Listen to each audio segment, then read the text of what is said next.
বিজ্ঞানের সাথে অপার্থিব জগতের দ্বন্দ্ব চিরকালীন। বিজ্ঞান তার যুক্তি তর্ক দিয়ে কোনো ঘটনার সত্যতা যেভাবে যাচাই করে, সেই একই ঘটনাকে অতি প্রাকৃতিক বিদ্যায় পারদর্শী মানুষেরা ঠিক তার উল্টোটা বলে থাকেন, যদিও তাদের কাছেও রয়েছে যথেষ্ট প্রমাণ আর যুক্তি। মানুষ তার সুবিধা মতো বা স্বভাব অনুযায়ী যে কোনো একজনের পক্ষ নেয়।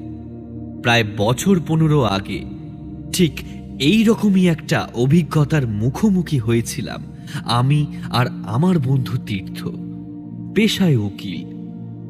আপনাদের আমার পরিচয়টাও একটু দিয়ে রাখি। আমি সন্দীপ, কলেজে পড়াই। আমাদের দুই বন্ধুর একটা নেশা ছিল। সুযোগ পেলেই আমরা প্রত্যন্ত গ্রাম বা গভীর জঙ্গলে ঘুরতে বেরিয়ে যেতাম। জায়গার হদিশ অবশ্য তীর্থই দিত। সেবার ঠিক হলো গৌহাটির জাতিঙ্গা নামে এক পাহাড় ঘেরা সবুজ প্রকৃতির কোলে প্রত্যন্ত গ্রামে ঘুরতে যাওয়া হবে। এই জায়গাটা মনোনীত করার পেছনে একটা বিশেষ কারণ ছিল।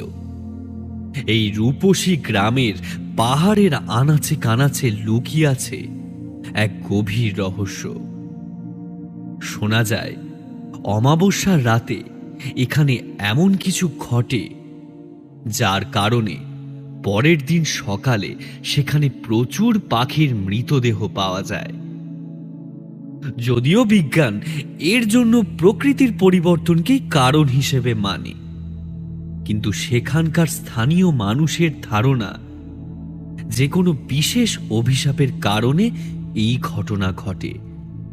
আমরা দুই বন্ধু ব্যাপারটা একবার নিজের চোখে দেখার জন্য রওনা দিলাম জাতিঙ্গার উদ্দেশ্যে।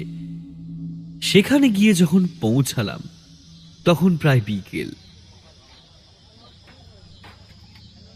জাতিঙ্গা নদীকে ঘিরে গ্রামটা গড়ে উঠেছে বলে এই নাম। স্টেশনটা মোটামুটি উন্নত। চারিদিকে একবার চোখ বুলিয়ে নিতেই চোখ মন দুটোই যেন আরাম পেল। কি অপূর্ব সৌন্দর্য জায়গাটার! চারিদিকে যতদূর চোখ যায় শুধু সবুজ পাহাড়, মাথাগুলো কুয়াশায় ঢাকা। স্টেশনে নেমে আমরা একটা ঘুমটি মতো চায়ের দোকান থেকে চা খেলাম। এই গাড়িটাতে এলেন বুঝি? তা কোথা থেকে আসা হলো? কলকাতা থেকে। আচ্ছা কাকা, এখানে থাকার কোনো জায়গা আছে? ভদ্রলোক মাথা চুলকানোর পর খানিকক্ষণ কিছু একটা চিন্তা করলেন, তারপর বললেন, আসলে এখানে থাকার জায়গার কোনো অভাব নেই। তবে এই সময়টাতে ভিড়টা একটু বেশি থাকে। তবে হোটেল পাওয়া মুশকিল। তবে ঝালর নামে একটা জঙ্গল আছে, এই একটু বাইরের দিকে আর কি। সেই জঙ্গলের কাছেই একটা হোটেল আছে। ওইটা ফাঁকাই পড়ে থাকে, বাইরের দিকে তো লোকজন কম আর কি। তাহলে তো সোজা ওখানে গেলেই হয়, কি বল? ওই হট্টগোল থেকে যখন কয়েকটা দিন নিশ্চিন্তে কাটাতে এসেছি, তখন একটু নিলিবিলিতেই না হয় থাকা যাক। সেখান থেকে রওনা দিয়ে আমরা যখন ঝালরে এসে পৌঁছালাম তখন অন্ধকার নেমেছে। লোকটা ঠিকই বলেছে, হোটেলটাতে দু একটা পরিবার বাদে আর কেউ ছিল না। আমাদের জন্য দোতলার একটা ঘর বরাদ্দ করা হলো। রেজিস্টারে নাম ঠিকানা এন্ট্রি করার সময় হোটেল ম্যানেজার আমাদেরকে জিজ্ঞাসা করলেন, আপনারা কি কাল সকালেই হোটেল ছেড়ে দেবেন নাকি রাতেও থাকবেন? না না, সকালে কেন ছেড়ে দেব? আমরা তো ঠিক করেছি এখানে 3-4 দিন থাকবো। হঠাৎ এ কথা? না না, সেরকম কিছু নয়। ঘর এখানে যথেষ্ট পরিমাণে আছে। আসলে বাকি বোর্ডাররা কাল চলে যাবেন। আর কাল সন্ধ্যায় এখানকার কর্মচারীদেরও ছুটি। তাদেরকে আপনারা আবার পাবেন পরশু সকালে। কিন্তু কেন? আসলে স্যার, আপনারা এই জায়গা সম্পর্কে কতটুকু জানেন জানি না। এখানকার প্রাকৃতিক সৌন্দর্যের কোনো তুলনা হয় না, কিন্তু এতটুকু বলেই ভদ্রলোক থামলেন। কি হলো, থেমে গেলেন কেন? বলুন। আসলে স্যার এখানকার অন্যান্য হোটেলগুলোতে লোক থাকে, কিন্তু এই ঝালরে আমাবস্যার রাতে কেউ থাকে না। এই জঙ্গলটা ভালো না। লোকে বলে এটা নাকি অভিশপ্ত। আমি আর তীর্থ দুজনেই একসাথে হেসে উঠলাম। আরে ওসব নিয়ে আমরা চিন্তা করি না। আরে মশাই, আপনাদের জাতিঙ্গার রহস্য নিজে চোখে দেখবো বলেই তো এখানে আসা। আপনাদের হাসি পাওয়াটা অস্বাভাবিক কিছু নয়। বছর তিনেক আগে আমিও যখন প্রথম এসছিলাম, তখন আমিও আপনাদের মতোই হেসেছিলাম।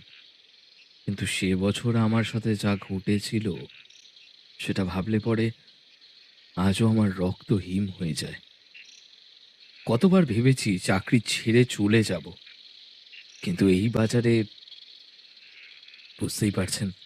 যদি কোনো আপত্তি না থাকে তাহলে কি মানে ঠিক কি হয়েছিল জানতে পারি? ভদ্রলোক আমাদের জন্য চায়ের অর্ডার দিলেন। বারান্দায় 3টে বেতের চেয়ারে বসলাম। আমাদের সামনে দিয়েই একটা সরু লাল ইটের রাস্তা চলে গেছে জঙ্গলের দিকে। আমাদের দুজনকে 2টো সিগারেট দিয়ে তিনি নিজেও একটা ধরালেন। তারপর তাতে বেশ কয়েকটা লম্বা টান দিয়ে বলতে শুরু করলেন। এখানে প্রায় বছর তিনেক আগে আসি। আমি যেদিন এখানে জয়েন করি সেদিন আগের ম্যানেজার উপস্থিত ছিলেন। তিনিও আমাকে আমাবস্যার রাতের ব্যাপারে সাবধানও করেছিলেন। বয়সজ্যেষ্ঠ মানুষ, মুখে কিছু না বললেও মনে মনে হেসেছিলাম। প্রথম আমাবস্যায় কর্মচারীরা সব চলে গেলেও আমি এক প্রকার জেদ করেই থেকে গিয়েছিলাম। বুঝতেই পারছেন, কম বয়স, ইয়াং ব্লাড, ওসব তুড়ি মেরে উড়িয়ে দিয়ে দুবার ভাবিও না। কিন্তু পৃথিবীতে এমন অনেক কিছুই আছে যা আমাদের বুদ্ধির গণ্ডির বাইরে। আমার একটা অদ্ভুত নেশা আছে। আমি কখনো কখনো রাতের বেলা ছবি আঁকি। সেদিনও খাওয়া দাওয়ার পরে নিজের ঘরে বসে ছবি আঁকছিলাম। আমার ঘরটা হোটেলের ঠিক পেছনের দিকে। ঠান্ডা তখনও সেভাবে পড়েনি। রাত তখন প্রায় 1:30 বাজে। ঘরটা দোতলায়, তাই রাতের নিস্তব্ধতার মধ্যে যে কোনো শব্দই খুব স্পষ্ট শোনা যায়। হঠাৎ জঙ্গলের দিক থেকে প্রচন্ড শব্দ আমার কানে এলো। কোনো বড় গাছ পড়ে গেলে যেরকম শব্দ শোনা যায়, ঠিক সেই রকম। আমি তাড়াতাড়ি আমার জঙ্গলের দিকের জানলাটার সামনে এসে দাঁড়ালাম। জঙ্গলের দিকে চোখ পড়তেই দেখলাম সমস্ত গাছগুলো এমনভাবে দুলছে, ঠিক যেন একদল বুনো দামাল হাতি তাণ্ডব চালাচ্ছে জঙ্গলের ভেতরে। অথচ বিশ্বাস করুন, বাইরে তখন কোনো হাওয়া ছিল না। আর এখানে যে হাতির উপদ্রব নেই সেটা আমি আগেই জানতাম। ব্যাপারটা আমার বেশ অবাক লাগলেও তখনও কিন্তু ভয় পাইনি। আমি জানলাটা ইচ্ছে করেই বন্ধ করলাম না। নিজের জায়গায় ফিরে এসে আবার আঁকায় মন দিলাম। কিছুক্ষণ বাদে ঘটল একটা সাংঘাতিক ঘটনা। জানলা দিয়ে বাইরে থেকে একটু কিছু ছিটকে এসে আমার পায়ের কাছে পড়ল। আমি সামান্য ঝুঁকে দেখলাম সেটা একটা পাখি। সম্পূর্ণ মরেনি সেটা। শরীরটা তখনও যন্ত্রণায় ছটফট করছে। গলার কাছে বেশ কিছুটা মাংস খোপলানো, ছিটে ছিটে রক্ত বেরোচ্ছে। কিন্তু এত রাতে একটা আধমরা পাখি আপনার ঘরে কে ছুঁড়ে ফেলতে যাবে? আর আপনি বললেন আপনার ঘরটা দোতলায়, তাহলে কাজটা খুব একটা সহজ নয়। মানুষ ছাড়া অন্য কোনো জন্তুর পক্ষে কি এ কাজ সম্ভব? আমারও একই প্রশ্ন। অন্য কোনো জন্তু পাখির এই অবস্থা করতেই পারে, কিন্তু তার পক্ষে সেটা দোতলায় ছুঁড়ে মারা সম্ভব নয়। এসব নানা চিন্তা করছি, হঠাৎ দোতলার বারান্দায় একটা শব্দ শুনতে পেলাম। মনে হলো কেউ খুব শক্ত কিছু একটা দিয়ে মেঝেতে টোকা মারছে। এবার কিন্তু আমার বেশ ভয় লাগলো। সবার সাথে চলে গেলেই হয়তো ভালো হতো। দরজাটা খুলে যে বারান্দায় বেরিয়ে দেখব, সেটাও সাহস করে উঠতে পারছি না। আওয়াজটা কিন্তু তখনও হয়েই চলেছে, কখনো বাড়ছে আবার কখনো কমছে। এতক্ষণ তাও সব ঠিকঠাক ছিল। এবার টোকা পড়ল আমার দরজায়। একবার নয়, বেশ কয়েকবার। আমার তখন কি অবস্থা আশা করি বুঝতে পারছেন। আমি প্রায় জড়ভরতের মতো দাঁড়িয়ে আছি ঘরের মাঝে, আর আমার ঘরের মেঝেতে পড়ে আছে অর্ধ মৃত পাখিটা। কিছুক্ষণের মধ্যে দরজার টোকাটা ধাক্কায় পরিণত হলো। সেই ধাক্কায় শুধু দরজা নয়, সমস্ত ঘরটা যেন কেঁপে উঠেছে। দাম করে এবারে খুলে গেল সেটা, আর সাথে সাথে একটা দমকা হাওয়া ঘরের মধ্যে ঢুকে আমাকে যেন কয়েক হাত দূরে ছিটকে ফেলে দিল। পরক্ষণেই সমস্ত পরিবেশ শান্ত। আমি আমি প্রচন্ড ভয় আর কৌতূহল নিয়ে তাকালাম দরজার দিকে। বারান্দাটা ঘুটঘুটে অন্ধকার, হালকা হাওয়ায় পর্দাটা দুলছে। ঘরের ভিতরেও সেরকম জোরালো কোনো আলো ছিল না, শুধু আমার আঁকার ক্যানভাসের উপরে শেড দেওয়া বাল্ব ঝুলছিল। সেটারই আলো তেরছাভাবে পড়ছে মেঝের সামান্য জায়গায়। কিন্তু এরপর আমার চোখের সামনে যা ঘটলো সেটা সেটা আপনারা বিশ্বাস করবেন কিনা জানি না। আমার সাথে না ঘটলে হয়তো আমার পক্ষেও বিশ্বাস করা কঠিন হতো না। আমি দেখলাম একটা লিকলিকের লাল সরু লালা রসে সিক্ত জীব দরজার চৌকাঠ বেরিয়েছে। আমার ঘরে ঢুকে ঠিক ঠিক আমার পায়ের পাশ থেকে সে মৃত পাখিটাকে জড়িয়ে আবার একই পথে ঘর থেকে বেরিয়ে গেল। আর সহ্য করতে না পেরে আমি জ্ঞান হারালাম। পরের দিন আমার কর্মচারীরা ঘরের মেঝেতেই আমাকে পায়। তারপর থেকে আর কখনো আমাবস্যার রাতে এখানে থাকিনি মশাই। বলতে পারেন থাকার কথা ভাবতেও পারি না। তাই আপনাদেরকে সাবধান করছিলাম। চায়ের শেষ ভাগটুকু শেষ করে কাপটা সামনের টেবিলে নামিয়ে রাখতে রাখতে তীর্থ বলল, আপনি তো মশাই আমাদের কৌতূহলটা বাড়িয়ে দিলেন। সমস্ত ঘটনা শুনে মনে হচ্ছে এখানে না আসলে মনে হচ্ছে মানব জন্মটাই বৃথা থেকে যেত। তীর্থর রসিকতায় ভদ্রলোক যে কিছুটা অসন্তুষ্ট হয়েছেন সেটা বোঝা গেল। সেই কলেজ জীবন থেকে ওর এই একই বদ অভ্যাস। আমি ব্যাপারটাতে সেখানে ইতি টানার জন্য তড়িঘড়ি বলে উঠলাম, অনেকটা রাত হয়ে গেছে, আমরা বরং নিজেদের ঘরে গিয়ে একটু বিশ্রাম করি। আপনি বরং আমাদের রাতের খাবারটা তাড়াতাড়ি পাঠিয়ে দেবেন। আজ আর বেশি রাত করব না, শুয়ে পড়ব। ভদ্রলোক ঘাড় নেড়ে সায় দিলেন। সেদিন রাতে রুটি, বেগুন ভাজা, ডিমের কষা আর গাজরের হালুয়া দিয়ে ডিনার সারলাম। আমি আর তীর্থ মিলে ঠিক করলাম পরের দিন সকাল সকাল ঝালর জঙ্গলটা একবার ঘুরে দেখব। সারাদিনের ক্লান্তিতে কখন যে রাত পেরিয়ে ভোর হয়ে গেল আমরা টেরই পেলাম না।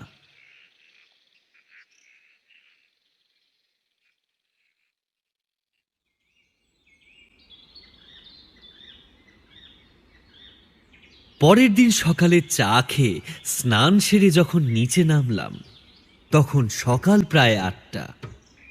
আমাদের সিঁড়ি দিয়ে নামতে দেখেই ম্যানেজার হাসি মুখে বললেন, সুপ্রভাত, সুপ্রভাত। কাল রাতে ভালো ঘুম হয়েছিল? কোনো অসুবিধা হয়নি তো? না না, অসুবিধা হবে কেন, আপনাদের ব্যবস্থা তো দারুণ, তবে ঠান্ডাটা একটু বেশি লাগছে। আসলে আপনারা কলকাতায় থাকেন তো, কিন্তু গরমকালে এখানে কেউ খুব একটা আসে না। আপনারা এখানেই ব্রেকফাস্ট করবেন তো? না, সেসবের কোনো দরকার নেই। আমরা একটু বেরোবো, ফিরে এসে খাওয়া দাওয়া যাবে। আপনারা কি এখনই বেরোবেন? বাইরে কুয়াশায় তো কিছুই দেখা যাচ্ছে না। অবশ্য এখানকার কুয়াশা কাটতে বেলা 12টা বেজে যায়। সাবধানে যাবেন। ভদ্রলোকের কাছ থেকে বিদায় নিয়ে আমরা সবে পা বাড়িয়েছি, অমনি ওনার ডাকে ফিরে তাকালাম। বোধ করি গতকাল রাতে তীর্থর রসিকতার কথা মাথায় রেখেই ভদ্রলোক আমতা আমতা করে বললেন, আহ, আহ, বলছিলাম আজকের রাতের ব্যাপারটা আপনাদের মনে আছে নিশ্চয়ই। কর্মচারীরা কিন্তু সন্ধ্যের পর কেউ থাকবে না, তাই আজকে রাতের খাবারটা তারা আগেই আপনাদের ঘরে পৌঁছে দিয়ে যাবে। নিচে নেমে একটা জিনিস লক্ষ্য করলাম। অন্যান্য বোর্ডাররা ইতিমধ্যে নিজেদের মালপত্র নিয়ে লবিতে নেমে এসেছে। তারা প্রায় সবাই একটু অদ্ভুত কৌতুক দৃষ্টি নিয়ে আমাদের দিকে তাকিয়ে আছে। বুঝলাম আমাদের আজ রাতে হোটেলে থাকার ব্যাপারটা ইতিমধ্যেই ছড়িয়ে পড়েছে। উপভোগ করার মতো পরিস্থিতি বটে। আমরা জঙ্গলের দিকে রওনা হলাম। বাইরেটা তখন ঘন কুয়াশার চাদরে ঢাকা। হোটেল থেকে একটা পথ ধরে কিছুটা উপরে উঠলে জঙ্গল। সাবধানে পা ফেলতে হচ্ছে, নইলে ভেজা মাটিতে পা পিছলে যাওয়ার ভয় আছে। ঝালরের সম্পূর্ণ জঙ্গলটা শুধুমাত্র একটা কুয়াশার তাল। সামনের গাছগুলোকে অস্পষ্ট দেখা গেলেও ভেতরেরগুলো একেবারে সাদা। আমাদের সমতল এলাকার গ্রাম্য প্রকৃতির সাথে পাহাড়ি অঞ্চলের গ্রামের প্রকৃতির সেরকম কোনো পার্থক্য নেই। সৌন্দর্যের মাপকাঠিতে একে অপরকে বেমালুম টেক্কা দিতে পারে, তবে পাহাড়ের বুকে বাঁকে বাঁকে দৃশ্য বদলে যায়। দুজনে হাঁটতে হাঁটতে একটা জায়গায় এসে থমকে দাঁড়িয়ে পড়লাম।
তীর্থর কারুর মন চাইছিল না, কিন্তু পেটের খিদে মানুষের একটা আদিম প্রবৃত্তি। আজ রাতে কোনো মতেই ঘুমানো যাবে না, নইলে যে এখানে আসাটাই বৃথা।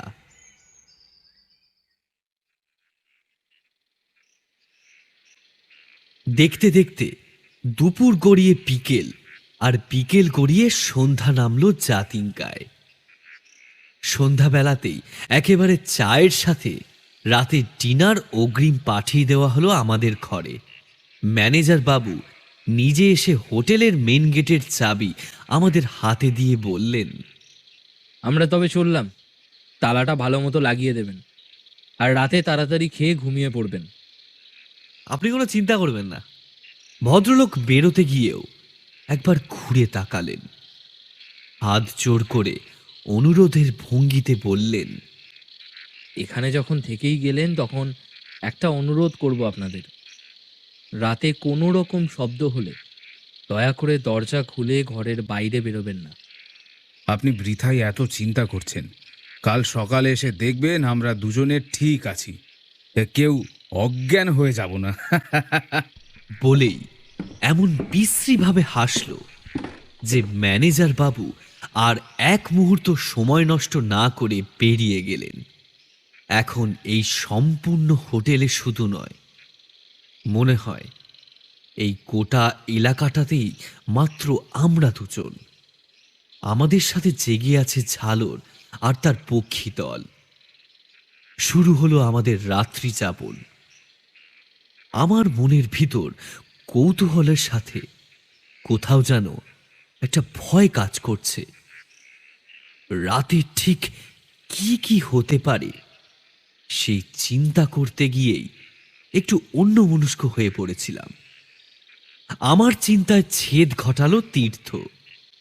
এই ম্যানেজার ভদ্রলোকটা কিন্তু বেশ ভালো মানুষ। আমি মুখে কোনো উত্তর না দিয়ে শুধু ঘাড় নাড়লাম। বলছিলাম রাতের খাবারটা পরে খাবো, বুঝলি? চ, ব্যালকনিতে বসে একটু আড্ডা মারলে কেমন হয়? এই ঠান্ডায়? না, বড্ড বুড়ো বুড়ো হাবভাব করিস জানিস তো। জ্যাকেট, সোয়েটার, মাফলার, পায়ে মোজা, ঠান্ডা ঢুকবে কোত্থেকে শুনি? কাজী আমি আর কোনো কথা না বাড়িয়ে ব্যালকনিতে গিয়ে বসলাম।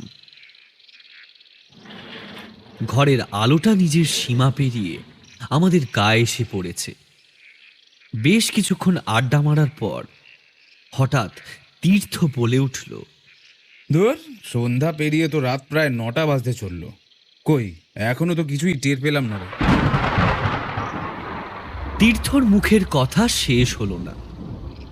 প্রচণ্ড জোরে একটা বাজ পড়ল, সাথে দু এক ফোঁটা বৃষ্টি। অমাবস্যার রাত বলেই হয়তো আকাশের মেঘটা এতক্ষণ চোখে পড়েনি। আমরা তাড়াতাড়ি ঘরে ঢুকে এলাম। তীর্থ আমার পেছনে ছিল। সে যখন ঘরে ঢুকতে যাবে ঠিক আরেকটা বাজ পড়ল তখন। অমাবস্যার মিশমিশে কালো অন্ধকারটা যেন ক্ষণিকের জন্য দূর হয়ে গেল। কারণটা ঠিক বলতে পারবো না, কিন্তু তীর্থ ঘরে ঢুকতে গিয়েও পিছিয়ে গেল ব্যালকনিতে। চোখ দুটোকে কুঁচকে একবার জঙ্গলের দিকে তাকালো, কিছু একটা যেন খোঁজার চেষ্টা। আমি প্রশ্ন করলাম, কিরে এত মন দিয়ে কি দেখছিস? ঠিক বুঝতে পারছি না, কেন জানি না মনে হলো ওই জঙ্গলের সীমানায় হোটেলের খুব কাছেই কিছু একটা দেখলাম। কয়েক সেকেন্ডের আলোয় সেভাবে কিছু বুঝতে পারলাম না। বলছি একবার নিচে গিয়ে দেখলে হতো না? পাগল হলি নাকি? দেখতে এসেছি, মরতে নয়। দেখ, স্পষ্ট কথা শুনে রাখ, যা দেখবি যা শুনবি সব এখান থেকে। নিচে যাবার কথা ভুল করেও মাথায় আনবি না। তুই কি ভয় পেলি? ভয়টাই জানি না, যেচে বিপদের মুখে পড়তে আমি নারাজ। এখন আয়, রাতের খাবারটা সেরে ফেলি। তীর্থ আমার দিকে তাকিয়ে একবার মুচকি হাসল। বুঝলাম হাসিটা ব্যঙ্গাত্মক। আমি সেদিকে বিশেষ গুরুত্ব না দিয়ে সোজা গিয়ে খেতে বসলাম।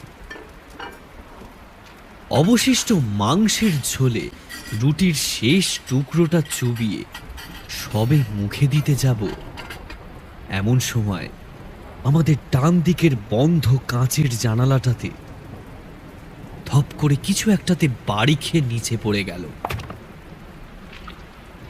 জিনিসটা সম্পূর্ণ দেখতে পাইনি, তবে যেটুকু দেখেছি সেটাই ভয়ানক। জানালার কাঁচটা লাল রক্তে ভরে উঠেছে। সেই রক্ত বৃষ্টির জলে ধুয়ে যাবার আগেই লম্বা লাল জিভের মতো মাংসালো অংশ সেটাকে চেটে পরিষ্কার করে দিল। আমাদের এতক্ষণের সমস্ত বীরত্ব যেন নিমেষে উবে গেল। তীর্থ শুকনো গলায় বলল, তবে কি ভুল সিদ্ধান্ত নিলাম? তীর্থর কথায় আমার ভয়টা যেন দ্বিগুণ হয়ে গেল। ম্যানেজার বাবু ঠিক এই রকমই একটা ঘটনা আমাদের বলেছিলেন। সমস্ত ভয় আর চিন্তাকে বাধা দিয়ে ঠিক তখন নিচের দরজাটায় টোকা পড়ল। ম্যানেজার বাবুর ঘরের দরজাতেও ঠিক একইভাবে টোকা পড়েছিল সেদিন রাতে, কিন্তু এই টোকাটা আমাদের দরজায় নয়, নিচে হোটেলের রিসেপশনের দরজাটাতে। আমি বললাম, কিরে, কি একবার দরজা খুলে দেখবি নাকি? যদি সত্যি সত্যি কেউ এখানে বিপদে পড়ে এসে দরজা ধাক্কায়। দেখলাম ব্যাপারটাতে তীর্থর মত আছে। দুজনে মিলে নিচে গেলাম। দরজায় তখনও টোকা পড়ছে। হঠাৎ ম্যানেজার বাবুর গলা পেলাম দরজার বাইরে। মিস্টার ঘোষ, মিস্টার চক্রবর্তী, দরজাটা খুলুন প্লিজ, দরজাটা খুলুন। আমরা যেন কিছুটা স্বস্তি বোধ করলাম। তীর্থ তাড়াতাড়ি এগিয়ে দরজাটা খুলে দিতেই ভদ্রলোক একেবারে হুড়মুড়িয়ে ভেতরে ঢুকলেন। এ কি, আপনি এ সময় এখানে? আপনি বাড়ি যাননি? আপনাদের ছেড়ে যেতে পারলাম না। আসলে ম্যানেজার হিসাবে আপনাদের প্রতি আমার কর্তব্য আছে, সেটা কি করে অস্বীকার করি বলুন তো। আর সেদিন তো আমি একা ছিলাম, আজকে 3 জন আছি। যা হবে দেখা যাবে, গল্প করেই না হয় রাতটা কাটিয়ে দেবো। সত্যি কথা বলতে কি, ম্যানেজার বাবুর ফিরে আসা ব্যাপারটা আমাদের কাছে অপ্রত্যাশিত হলেও বুকে বেশ বল পেলাম। আপনাদের কি খাওয়া হয়ে গেছে? খাওয়াটা শুরু হয়েছিল কিন্তু শেষ করতে পারলাম না। তার আগেই তীর্থ কথাটা ইয়ে, শেষ না করেই আমার দিকে তাকালো। শেষ করতে পারলেন না মানে? খাবারে কোনো সমস্যা? আমি একটু আগে ঘটে যাওয়া ঘটনাটা ম্যানেজার বাবুকে বললাম। আমি তো আপনাদের আগেই বলেছিলাম আজকে রাতটা এখানে না থাকতে, আপনারা তো শুনলেন না। যাই হোক, এখন যখন আমি আছি আর ভয় নেই। কথায় বলে স্বভাব যায় না মূলে। তীর্থর অবস্থাও ঠিক তাই। এতক্ষণ ভয় কুঁকড়ে থাকলেও ম্যানেজার বাবুর উপস্থিতি মাত্রই সে অমনি সমূর্তি ধারণ করেছে। ভদ্রলোকের মুখের কথা শেষ না হতেই তীর্থ বলে উঠল, আপনি বাঁচাবেন আমাদের? আপনি তো সেদিন নিজেই জ্ঞান হারিয়ে পড়ে গেছিলেন। "এই, চুপ কর।" আমি ইশারায় তীর্থকে চুপ করতে বললাম। ভাবলাম একেতেই ভদ্রলোক এই অলক্ষণে অমাবস্যার রাতে এই ঝড় জল মাথায় করে যেচে এসেছেন আমাদের জন্য, তার উপর এইসব কথা শুনলে উনি অপমানিত বোধ করবেন। কিন্তু ঘটল ঠিক উল্টোটা। তীর্থর কথায় ভদ্রলোক রাগ করা তো দূরের কথা, বরং সজোরে হেসে জবাব দিলেন, আরে সেদিনকার পরিস্থিতি আর আজকের মধ্যে অনেক তফাৎ। আজকে যখন 3 জনে একসাথে আছি, ভয় পাওয়ার কোনো দরকার নেই। চলুন আমরা বরং ঘরে গিয়ে বসি। তখন থেকে যে আমাদের এত অভয় দিয়ে যাচ্ছেন, আমি যদি এখন আপনাকে বলি ওই জঙ্গল থেকে ঘুরে আসতে, পারবেন? সব বিষয় হালকাভাবে নেওয়াটা ঠিক নয় ঘোষবাবু। আমি পারবো, আপনি পারবেন তো? আমি পরিস্থিতি সামাল দেবার জন্য তড়িঘড়ি বলে উঠলাম, না না, তার কোনো দরকার নেই। এই তীর্থ, থামবি এবার, একটু আগে তো গুটিয়ে গেছিলি। আর আপনাকেও বলি ম্যানেজার বাবু, ও একটু এরকমই, ওর কথা অত কানে তুলবেন না। আপনি না হয় এখানে অনেক দিন ধরে আছেন, কিন্তু আমরা তো একেবারে নতুন। জীবনের ঝুঁকি নিয়ে আপনি এখানে এসেছেন, শুধু শুধু ওর প্ররোচনায় পা দেবেন না। ঘোষবাবু বোধহয় ভেবেছেন এই ঝাল আর জঙ্গলের পুরোটাই ধাপ্পা, তাই হয়তো অতটা গা করছেন। একটু আগে যা দেখেছেন তাতে বোধহয় বিপদটা ঠিক পাকাপোক্তভাবে উপলব্ধি করে উঠতে পারেননি উনি। তাই ভাবছিলাম অতই সাহস থাকলে না হয় আরেকবার যদি... শেষের কথাগুলো একেবারে তীর্থর চোখে চোখ রেখে বললেন ম্যানেজার ভদ্রলোক। কথাগুলো তীর্থর আত্মসম্মানে আঘাত করল। আপনি কি বলতে চাইছেন বলুন তো? আমরা যেচে এখানে থাকতে এসেছি, ভয় পেলে নিশ্চয়ই সেটা করতাম না। সাবাস, তাহলে আর দেরি কেন? চলুন এই আমাবস্যার রাতে ঝালর জঙ্গলটা একবার দেখে আসি। তবে একটা কথা, ওখানে গিয়ে আর যাই করুন, আমার থেকে আলাদা হবার চেষ্টা একেবারেই করবেন না, তাহলে বিপদ আপনাদেরই। আহা, কি শুরু করলেনটা কি দুজনে! চলুন তবে যাওয়া যাক। গর্জে উঠল তীর্থ। আমার আপত্তি এবারে আর থোপে টিকল না।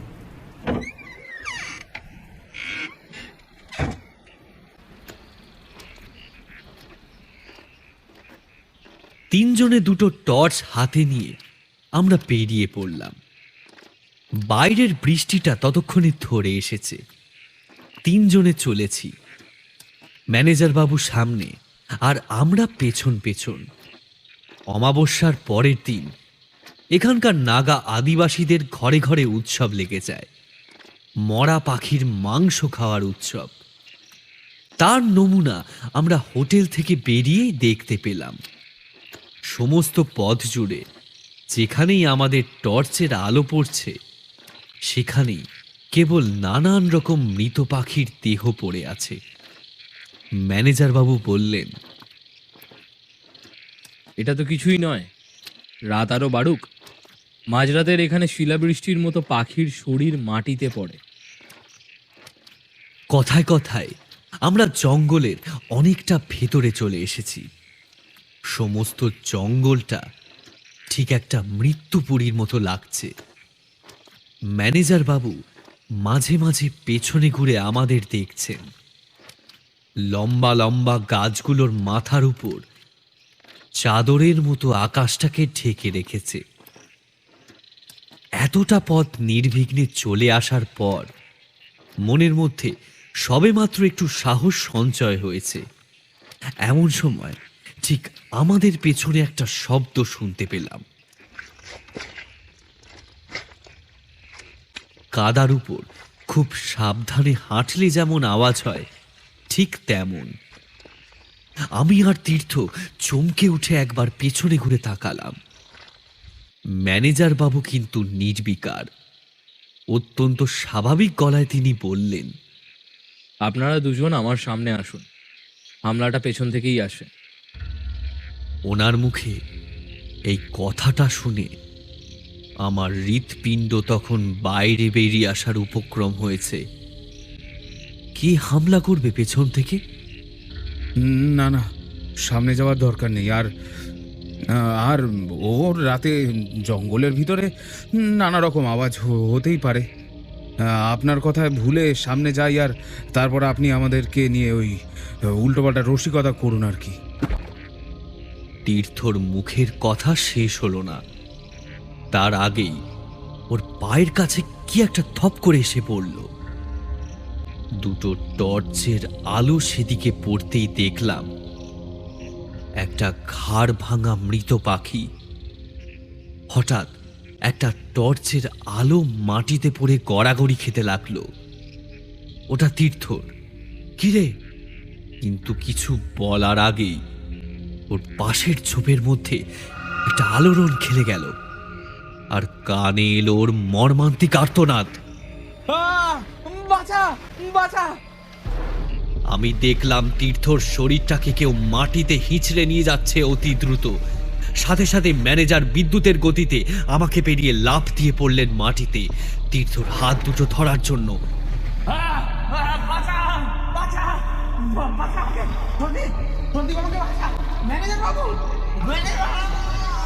আমি সেইবার প্রথম নিজের চোখে দেখলাম যে একটা মানুষ কোনো রকম প্রস্তুতি ছাড়াই এক লাফে কিংবা বলা ভালো প্রায় উড়ে গিয়ে 15-20 হাত দূরত্ব অতিক্রম করতে পারে। কিন্তু তাতে কোনো লাভ হলো না অবশ্য। চোখের পলকে জঙ্গলের ভেতর হারিয়ে গেল তীর্থ। ওর আর্তনাদ বাতাসে প্রতিধ্বনিত হয়ে মিশে গেল। আমি কি করব কিছুই বুঝতে পারছি না। ছুটে গেলাম ম্যানেজার বাবুকে তোলার জন্য, কিন্তু তার প্রয়োজন পড়ল না। তিনি নিজেই উঠে দাঁড়ালেন। এখানে আর এক মুহূর্ত নয়, একবার মাটি ছেড়ে শূন্যে উঠে গেলে আর কিছুই করার থাকবে না। ওনার কোনো কথার মানেই আমার কাছে ঠিক স্পষ্ট হচ্ছে না। সব কথাতেই কেমন যেন একটা ধোঁয়াশা। উনি আমার হাত ধরে ছুটতে শুরু করলেন। ঠিক যেন মনে হচ্ছে আমি শুধু দৌড়ানোর অভিনয় করছি আর অন্য কেউ আমাকে এগিয়ে নিয়ে যাচ্ছে।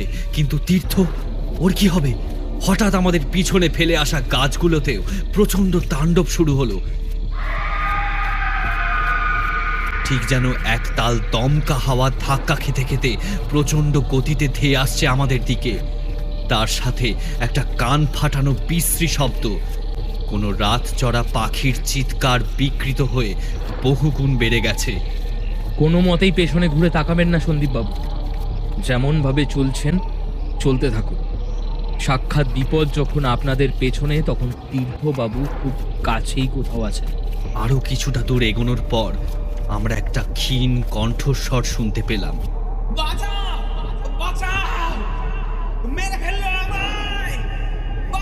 উপর দিকে দেখুন। সামনের দিকে তাকাতেই আমার গলার কাছে কিছু যেন একটা দলা পাকিয়ে উঠল। টর্চের আলোয় দেখলাম একটা লম্বা ইউ গাছের উঁচু ডাল থেকে তীর্থর শরীরটা দুদিকে ঝুলছে।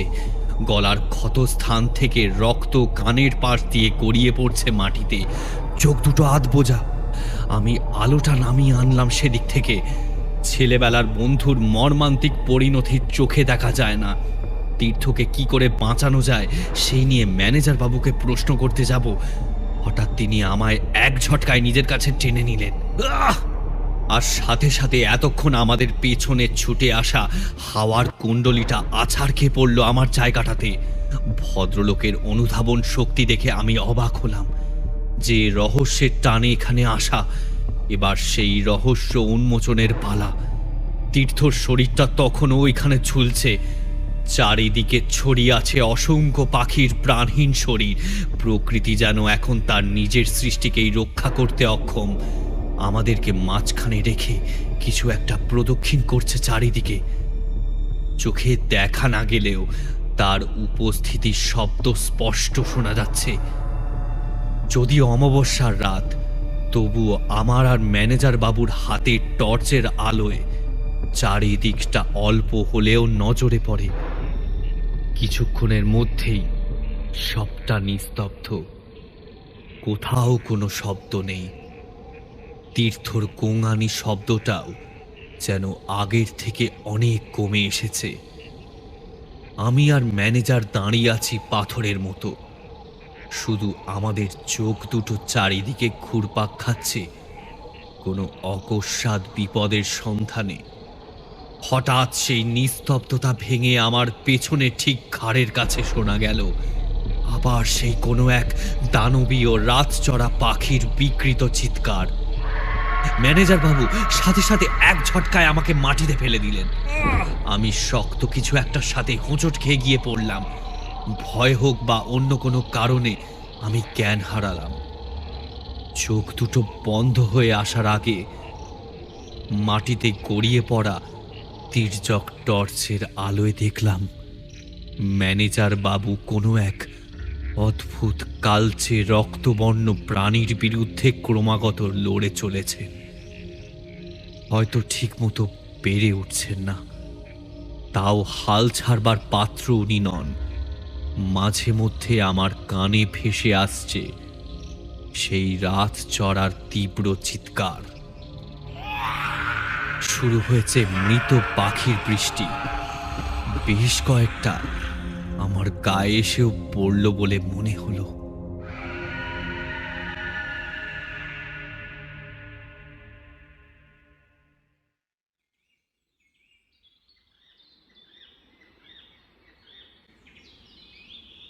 সেদিন রাতে কে জিতেছিল বলতে পারবো না।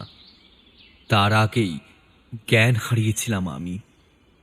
পরের দিন সকালে যখন জ্ঞান ফিরল, তখন আমি হোটেলের ঘরে। আমাকে ঘিরে কর্মচারী এবং স্থানীয় কিছু মানুষ দাঁড়িয়ে আছে। ভিড়ের মধ্যে থেকে একজন বলল, এখন শরীর কেমন লাগছে স্যার? আপনার বন্ধুকে গৌহাটিতে হাসপাতালে ভর্তি করা হয়েছে। ডাক্তার বলেছেন ভয়ের কিছু নেই, কাল ছেড়ে দেবেন। তীর্থর কথা উঠতেই আমার গতকাল রাতের সব ঘটনা মনে পড়ে গেল। ম্যানেজার বাবু, ম্যানেজার বাবু কোথায়? আমার এই প্রশ্নটা যেন ঘরের মধ্যে একটা বিষাদ মাখা অন্ধকারের সৃষ্টি করল। ম্যানেজার বাবু আর নেই। কাল রাতেই স্টেশন থেকে হোটেলে আসার পথে উনি রাস্তায় মারা গেছেন। বডিটা পোস্টমর্টেমে গেছে। কিন্তু আপনি আর তীর্থ স্যার কেন গেছিলেন জঙ্গলে? আপনারা দুজন যে এখনো প্রাণে বেঁচে আছেন সেটা তো আমরা ভাবতেই পারছি না। ওদের কারোর কোনো কথাই যেন আমার কানে পৌঁছাচ্ছিল না। হোটেলে আসার রাস্তায়, হোটেলে আসার রাস্তায় মানে? সেদিন সমস্ত ঘটনা শুনে আর পোস্টমর্টেমের রিপোর্ট দেখে আমার মুখে আর কোনো কথা ফুটল না। গতকাল রাতে খাওয়া দাওয়া সেরে ম্যানেজার বাবু রওনা দিয়েছিলেন হোটেলের উদ্দেশ্যে। তিনি যখন এখানে এসে পৌঁছান তখন রাত 10টা বেজে গেছিল। পোস্টমর্টেম রিপোর্ট বলছে মৃত্যুর সময় রাত 9:15 থেকে 9:30টার মধ্যে। আজ সকালে কর্মচারীরা ওনার কাটা মাথাটা হোটেলের পেছনের বাগানে আবিষ্কার করে, ঠিক আমাদের ঘরের জানালাটার নিচে। তাহলে কাল রাতে খাওয়ার সময় ওটা কি এসে পড়েছিল? ওই চটচটে লাল জিপটা কাঁচের জানলা থেকে যে রক্ত চেটে খাচ্ছিল সেটা ম্যানেজার বাবুর। তাহলে তাহলে কাল সারা রাত আমাদের সাথে যিনি ছিলেন তিনি? ওনার সমস্ত কথার ধোঁয়াশা যেন এবার কাটতে শুরু করেছে। কেন তিনি বারবার অভয় দিচ্ছিলেন? আমাদের কেন বলছিলেন আগের আর এখনের পরিস্থিতির মধ্যে অনেক পার্থক্য? আমার এত জোরে দৌড়ানো সব যেন একটু একটু করে দিনের আলোর মতো পরিষ্কার হয়ে যাচ্ছে আমার কাছে। আমি আগের রাতের কোনো কথাই কর্মচারীদের জানালাম না। তাদের মধ্যে এই নিয়ে আতঙ্ক আরো বাড়ুক সেটা অবাঞ্ছিত। কাল সকালে তীর্থকে ছাড়বে। ঠিক করলাম ওকে নিয়ে সোজা স্টেশনে যাব। বিদায় জানালাম জাতিঙ্গাকে। জাতিঙ্গার অমাবস্যার রাত আজও রহস্যে ঘেরা। ঝালরের জঙ্গল আজও মানুষের আতঙ্কের কারণ। সেদিন জাতিঙ্গাকে পেছনে ফেলে আসলেও ম্যানেজার বাবুকে বিদায় জানাতে পারিনি মন থেকে। জানি না আজও তিনি ঝালরের জঙ্গলে মানুষের প্রাণ বাঁচিয়ে বেড়ান কিনা। জাতিঙ্গার ঝালর মুক্ত হোক তার অভিশাপ থেকে, তার সাথে মুক্তি ঘটুক ম্যানেজার বাবুর বিদেহী আত্মার।